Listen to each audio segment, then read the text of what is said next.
Hello, welcome back to One Spooked Professor. Due to recent events and losing a computer, I unfortunately lost the lectures that I had previously recorded before I could put all of them up. So I've just now started to do the new ones and start posting them again. And this is the first of that batch. Today we're going to be focusing on horror as a teacher, which is one of the oldest functions of horror in storytelling and probably horror's origin, as we've kind of discussed before. The first scary stories you probably heard were ones intended to teach children lessons.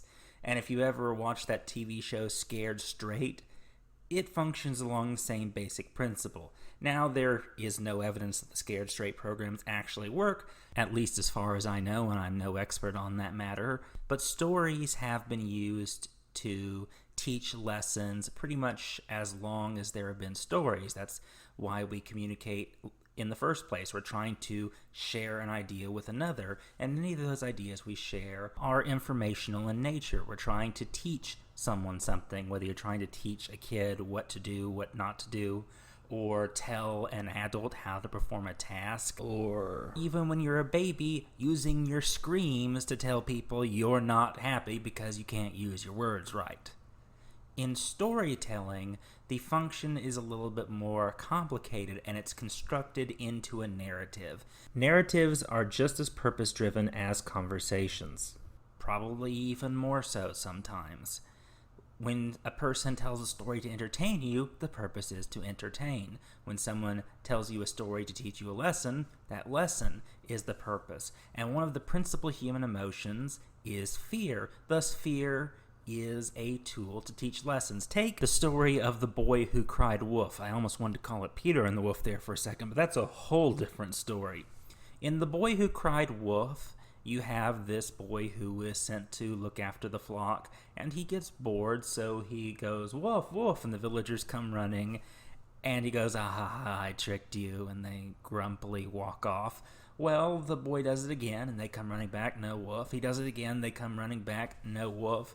Well, then the boy really does see a wolf, and when he cries for help, no one comes to assist him because they assume he's lying. This leaves the boy undefended, and he gets eaten by the wolf. What's the moral of this little story? Well, it's that you shouldn't tell lies, because when you tell the truth, no one will believe you. That one's a pretty obvious one. It's a story from Aesop's Fables, which is probably the most famous group of fables in the Western world, and some of them are not nearly as child-friendly as this one. You should check them out. It's pretty bleak, and some of those lessons are not exactly what you'd hear taught in a church, that's for sure. One of my favorites is that it's useless trying to talk sense to a passionate crowd, because sometimes they'll just ignore your reason and destroy you anyway. Certainly that's how it feels some days, just watching the world go by. Focusing on The Boy Who Cried Wolf, though, the lesson is clear, and it's trying to use consequences to teach you not to do this one behavior, in this case lying.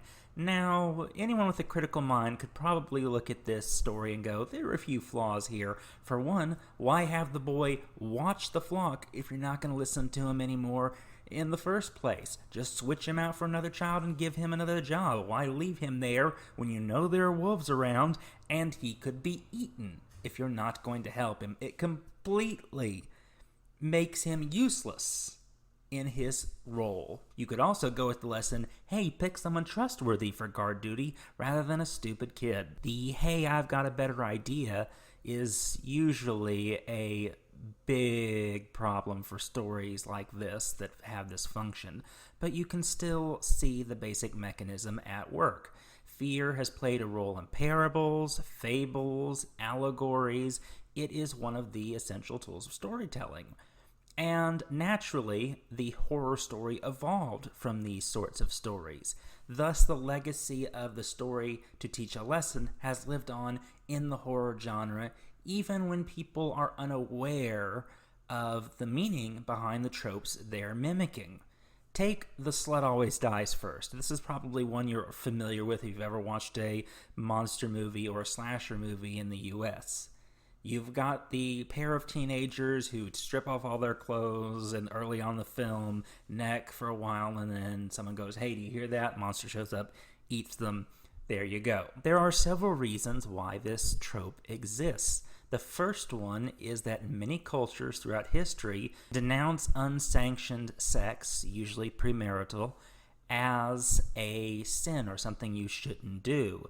Thus, stories exist within these cultures that reinforce that value, saying, aha, see these sinful people who are having sex when they shouldn't, they are punished for their misdeeds. This is not just a Western storytelling trope. You'll see stories like this reinforcing this value in any culture where unsanctioned sex is a whoopsie-daisy or a no-no. And even storytellers who aren't looking to teach any particular lesson like this often involve that trope because, well, it's tradition.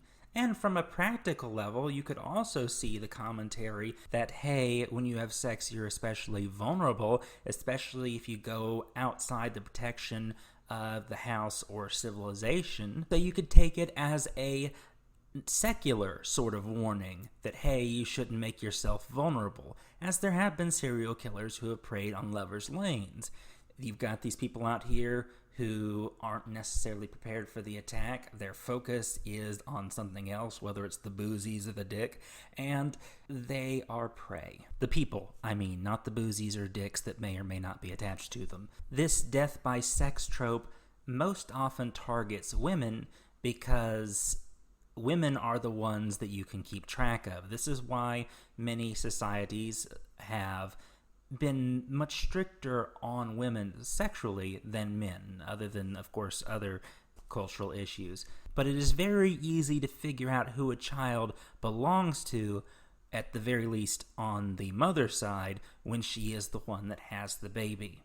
When you're trying to deal with things like property rights or legitimacy in other areas, and the woman has slept with multiple men before the days of DNA testing, it might be unclear who the daddy is. Thus, you often see this sort of trope directed more at women to keep them in line. Not that there aren't men punished for unsanctioned sex as well. It's just less common in stories, particularly because it's been historically more socially acceptable for men to do so. Not saying it's fair, just saying that our storytelling history reflects these cultural norms. Prohibitions against sex in horror stories and their progenitors tend to involve warnings against either skipping out on your partner or hooking up with strange women. There are cases of ghostly women who will kill cheating husbands or boyfriends. Then there are things like the vagina teeth monsters that have appeared in folklore that will bite off your dick, so be careful when sleeping with a strange woman. These stories can also be attempts to scare men into not raping women. Indeed, rapists will often be punished horribly in horror stories as a warning against that sort of behavior. Unless, of course, the society in question does not view that kind of activity depicted in the story as rape. Stories of men being punished for no-nos when it comes to sex are actually very common in Greek mythology because hierarchy played an important role in what kind of relationships were acceptable. Many women slept with gods, but because women played the submissive role in the lovemaking, well, the gods higher in the hierarchy, so it's okay to have sex with someone lower on the hierarchy. They are in their proper submissive role. Where if a mortal so dominated this goddess this way, even if she was perfectly willing and the instigator, there is a hierarchical problem. Men who sleep with goddesses tend not to end very well. Sometimes it's better, guys, if you just tell the goddess no and deal with her divine wrath. That seems to work out better. Women who slept with gods also tended to have some very serious problems, but usually because they were on the receiving end of a jealous spouse or they did something really stupid. Another relationship-related trope that ends up setting out a societal norm and trying to reinforce it is the bury your gays trope. Now, this one is a lot older than you'd think, and there have been some instances in modern storytelling where writers have done the barrier gaze trope, but not for the reason it was originally done, causing people to get upset and writers to go, hey, we didn't intend it as a lesson, we just went, well, it's time for this character to go. Anyone who has seen the whole squabble about the 100 or Buffy the Vampire Slayer has sort of seen what that outrage can look like. And it is born from the fact that there were many stories that warned against homosexual relationships and showed that getting into them was bad because bad things would happen to gay or lesbian lovers, thus striking the fear of God or whatever into the person hearing the story, and maybe that would turn them from their horrible path. Note that this is not the only reason gay characters tend to have unhappy endings in storytelling. Many homosexual writers in the early establishment of the genre had only experienced heartache themselves in the end, and thus put that into storytelling to give some accuracy to their experiences, writing what they know, if you want to put it that way. And then there is a tendency for many independent authors and playwrights and the like to write artsy, and art is always miserable. It's a bit of a cliche, and it's not always true, but that does demonstrate the tendency. And if you watch Angels in America, the lesson is completely different than that normally associated with the barrier gaze trope.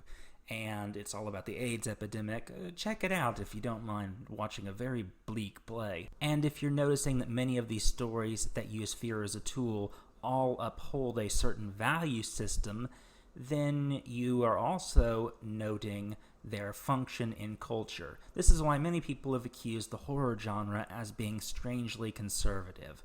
I would tend to argue otherwise, as any cultural movement or counterculture movement will have its own stories built around fear, its own horror stories, its own parables, etc., that have lessons to them. We are probably more familiar with those that we are connected to, often in the form of the mainstream culture, but there are usually countercultures involved. It would be a mistake to think at any point in time in history, in any society, that everyone all thought the same way. Cultures have many different countercultures within them. Individuals have different ideas within that culture. There's always that struggle, and these stories are the reflection of that struggle. If everyone thought the same way, there wouldn't be a need for these stories to teach people to think your way. So you can sometimes think of these stories as a form of social conditioning. You can also see them as a method of persuasion, or you can look at them as just practical messages. You can tell the story about the kid who crossed the road and didn't look both ways, got turned into street pizza. Is the purpose of that to spread your moral code? No, it's to tell your kid, hey, don't be a dumbass and get yourself killed. They show you those horror videos about kids drinking things from under the sink and turning green when you're in daycare. Well, don't drink the stuff under the sink. I, as a kid, did not listen to the one about, hey, the pan's hot, don't touch it. I tested it out myself and went, ow, that's hot. I was, from then on, willing to take their advice in the rest of those safety videos. And sometimes this fear-mongering to teach you lessons can reach ridiculous proportions. Take reefer madness. If you smoke marijuana, you will become a murdering psychopath after just one use. I'm sorry, medically that's not accurate at all. But you see the tool at work, you see why they're doing it. So when you look at the function of the work, you can often see the message it is trying to convey. And sometimes we see these tropes so many times that we don't necessarily understand why that lesson is important. And sometimes those tropes are so old, the writers and filmmakers and whatever have you don't know the reason behind that trope either. Like the never go off on your own trope. Why don't we split up in a horror movie? The audience would often answer, because that's how you die. Yes, that is how you die. Humans are a social species. Our safety and power comes from working together. Thus, we have reason to fear being isolated. This reflects a standard understanding that people have about their vulnerability. Having others nearby makes you safer. Why is it older characters die first? Particularly the oldest and wisest of the bunch. If there's an old person talking about retirement in that story, you can bet they are almost guaranteed to die unless they are played by some big-name actor, and even then, they don't have good chances. Well, why does that character usually go? Well, one could argue sympathy. People are more likely to go, hey, he's lived a full life, we won't be as sad when that person dies.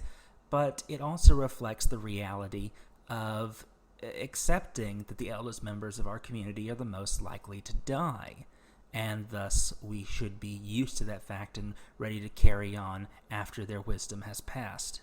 Also, it is often symbolic, if the older character is misinformed or otherwise evil, of the old ways dying to make way for the new. By the same token, children often survive because, well, they're the most precious thing, we need to protect them, but also because there is a sensitivity to harm to children, because there's this instinctive human drive to protect children, because biologically they are our future. There is that cultural sensitivity, women and children first, things like that, to the vulnerability of the young.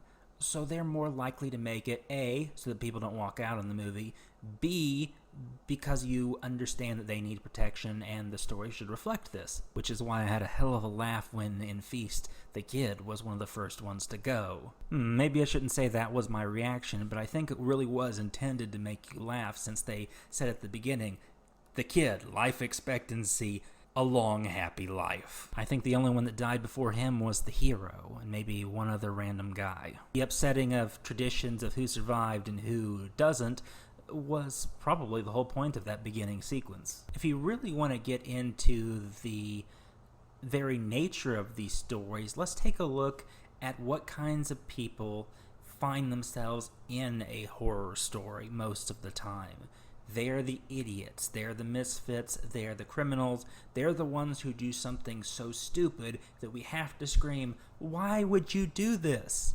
Have any of you ever found yourselves wanting a horror movie with characters who are smart because you're tired of them making all the dumb decisions? Well, the problem with that is that the dumb decisions are the entire point, at the very least in the origin of horror stories, and those original stories meant to teach lessons. If the characters weren't stupid, nothing bad would happen. Thus, they deserve to be punished. If you think about Cabin in the Woods, there's an entire conversation about this, where they mention if the people don't transgress, they can't be punished. That's the whole point. If you were smart enough not to go into the haunted house when people tell you, hey, it's haunted, you are doing the right thing and deserve no punishment. If they had just listened to Ripley when it comes to the quarantine and had Ash not overridden her, everyone would be okay. Of course, Ash was also an evil android. Spoiler alert. Who were the first idiots to go in the mist? The ones who went out in the mist despite everyone's warnings. This is why cultural transgression is so pertinent to what happens to characters. Whether it's going on the Indian burial ground you shouldn't go into because the prohibitions against violating the sanctity of certain places, or not cursing in church, or not robbing the dead, or not playing God with body parts, Victor Frankenstein, and just accepting the nature of reality. Whatever the prohibition is, it is violating that prohibition in the first place that gets the story rolling. And what kinds of people are the ones that violate these prohibitions?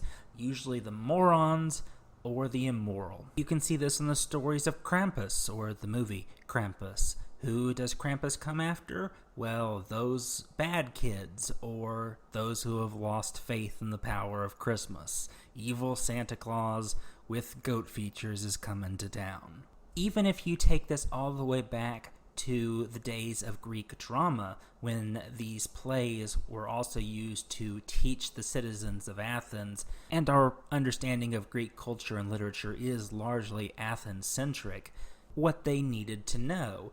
After all, Athens was a democracy, and thus this left it vulnerable, perhaps more vulnerable than many other societies, to stupid people, or immoral people? Do you want stupid people voting? Do you want immoral people voting? No. So you need to have societal mechanisms that make these people better, at least as many as you can. So the very nature of art and its importance to the functioning of society is clear, and many of these storytellers would have been aware of this duty being forced upon them.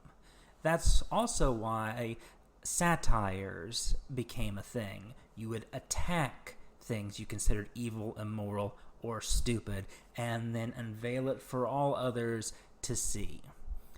Not only can horror stories be used to uphold a cultural value, they can also be used to attack things that the author perceives as wrong. This is where a lot of green Aesops come in, or anti-corporation messages come in, though these have become so common as to be largely mainstream. I wouldn't call them counterculture anymore. But other horror movies that challenge mainstream narratives may fit more into that category. Keep in mind that what may be challenging at one point in time when it came out might not be anymore. This is a part of that temporal cultural relativity. If you're attacking something that is already an acceptable target in your day and age and in your society, you're probably just upholding existing values. If you're attacking something that is sacrosanct, then you are likely to receive some pushback. Take George Carlin's comedy as an example. Shocking for his time, looking back on it now, not so much. The reverse can also be true. Some things may age to become even less palatable. Thus, you often see a sort of retroactive judging of the art piece in general. And the people who do that judging receive the pats on the back that are appropriate for upholding whatever values their culture espouses. This can often leave horror stories in a very bad spot, particularly if they aim to teach a lesson. Horror stories, by their nature, must deal with things that we find uncomfortable, usually fear, but also disgust and other forms of transgression. So they're already going to be a little on the edgy side, generally speaking. And oftentimes they will only be culturally valued for as long as their lesson remains relevant or acceptable. This is what often leads to horror stories being discarded or modified so that they may fit the current time. Generally speaking, any story about bullying is probably going to be okay as long as it says no on the bullying, unless that society in question has a reason to bully a particular group. Which brings us to another, perhaps more political function of the horror story, is that it can teach you who to hate and who to fear. If you write horror stories where the Japanese are nothing but monsters and there's always a Japanese villain doing some sick experiment, then you might engender an antipathy for the Japanese. Same thing could go in any cultural direction. It could be racially oriented, religiously oriented. It can be used to foster a sense of us and them. Thus, it could reinforce identity and create enmity between one group and another. Polarization is a useful tool in fostering enmity and action out of fear, particularly if the work dehumanizes a group or makes them monstrous in some sort of way.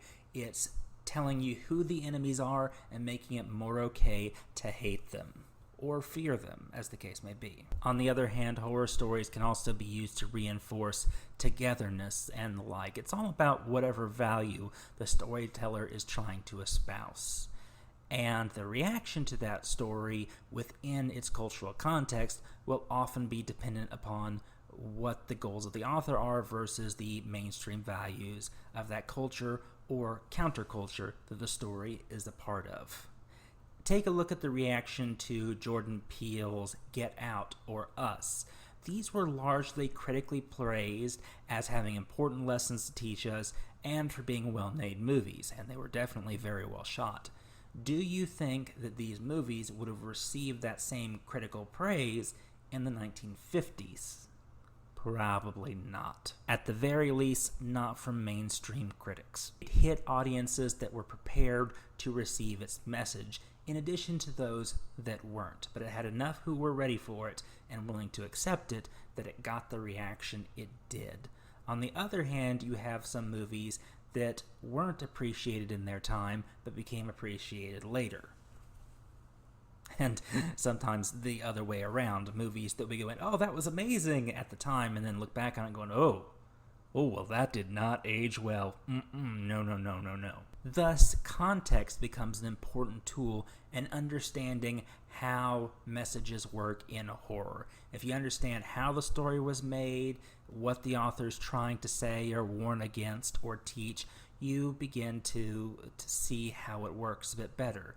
If you read some of Lovecraft's human-monster hybrids as being a warning against racial inbreeding between whites and other people, you can sort of see his ideology at work. I know this has made some people uncomfortable around Lovecraft, particularly in the modern day. Stephen King often attacks religious fundamentalism. It's a very common trope for him. A lot of M. Night Shyamalan's horror work dealt with spirituality in some way, form, or fashion, or being true to your roots and self.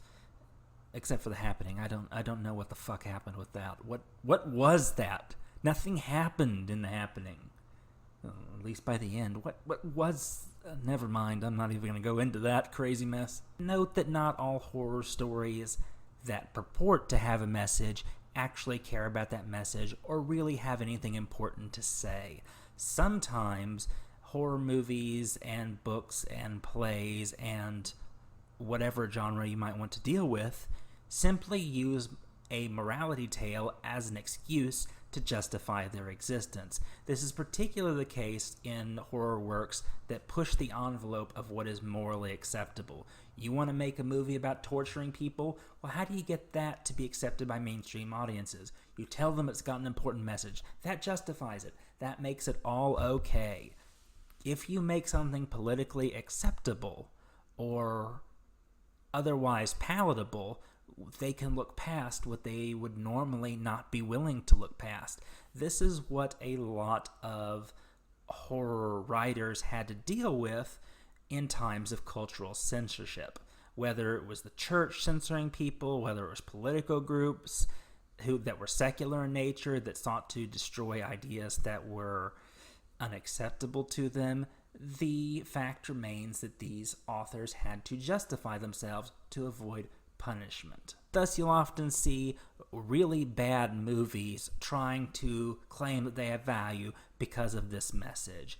And sometimes there is no threat that they'll receive punishment, but they try to have a message anyway because it makes them feel good or they feel that they're supposed to have it. If anyone has ever watched Birdemic, you'll see a message pretty well forced into it about global warming, something about global warming, and how that relates to the birds freaking exploding. I don't fucking know, but there was a global warming message, and I'm fairly certain that the message was supposed to be pro-environmental. If you can make more sense out of Birdemic, please go ahead. You're a better person than I am.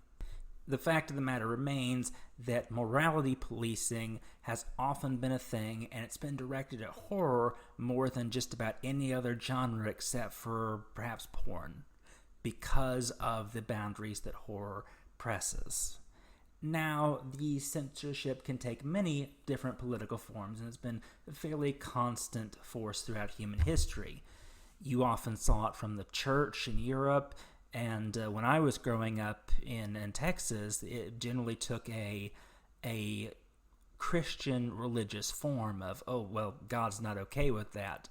And the complaints people had with that are not dissimilar to those that they have with modern political correctness culture, particularly when certain creative works become the focus point of a moral panic. Take a look at Dungeons & Dragons. It has been the subject of multiple criticisms during different moral panics. You had the Satanic Panic, where Christians turned their fears outward to and inward looking for crazy Satanists, and many of them accused Dungeons & Dragons of being a tool of the devil. Well, I suppose there are demons in it that you go and slay, and you could be an evil character that worships them, I guess, but there's some serious cherry picking going on here, and some serious ignorance, if you really want to believe that. But because of the moral panic and the social forces at work, you could see the forces pushing that criticism. And if you look at more recent criticism of the very same game, Dungeons and Dragons, in the moral panic that has gripped 2020 in regards to race, you have seen a few changes in the game and criticisms. Well, orcs and these other monsters are racist. Again, it relies on some cherry-picked evidence and dates all the way back to criticisms of Tolkien in his early letters. But you can see where these criticisms come from and what forces and fears drove them. Creative works will always be subjected to these sorts of criticisms, particularly in times of moral panic. And it is these moral panics that will often lead to the most strict attacks and criticisms of horror works, but also can create interesting horror works. We are now seeing a lot of Me Too based horror works coming out, and some of them have been pretty good. Others have been terribly preachy. Environmental groups and movements have often led to a lot of environmental themes in horror movies, particularly in kaiju movies, which I watch a lot of, and there is very often a green message slapped on there. Sometimes it's well done, other times you can tell they forced it. I'm not here to say which of these systems is right and which messages should be okay and what types of lessons these horror stories should teach. I am merely looking to show you that this is how they function within storytelling. The messages can be integral to the story and central to the story's reason for existing, or they can be an excuse to cover for whatever excesses the story wants to have. And you have probably seen or read the excesses, where it's just blood and bodies and whatever horrible things they want to do, but here's this message and the evil people are punished at the end, so it's all okay and we can enjoy the glorious, gory spectacle without fear of moral rebuke. Not all of these lessons need be preachy or didactic in nature either. Sometimes horror stories can foster a conversation, particularly when they leave things open-ended or morally ambiguous. I would like to take Gojira, or Godzilla, particularly in its original Japanese form, as a great example of an ambiguous movie that many people interpret one way, but could be interpreted in an entirely different one. Now, we could argue over whether the original Godzilla could be considered a horror film, but I think it definitely could be, considering how deeply rooted in fear it is, and how much more horrifying its depictions are than in the rest of the Godzilla movies to follow. It's definitely tonally different, even from Godzilla Raids Again. The titular monster, Gojira, or Godzilla, I'm just going to call him Godzilla because, hey, I'm an American and that's what we mainly call him, is, of course, the embodiment of the destructive power of the atomic bomb, which Japan got to experience twice during World War II.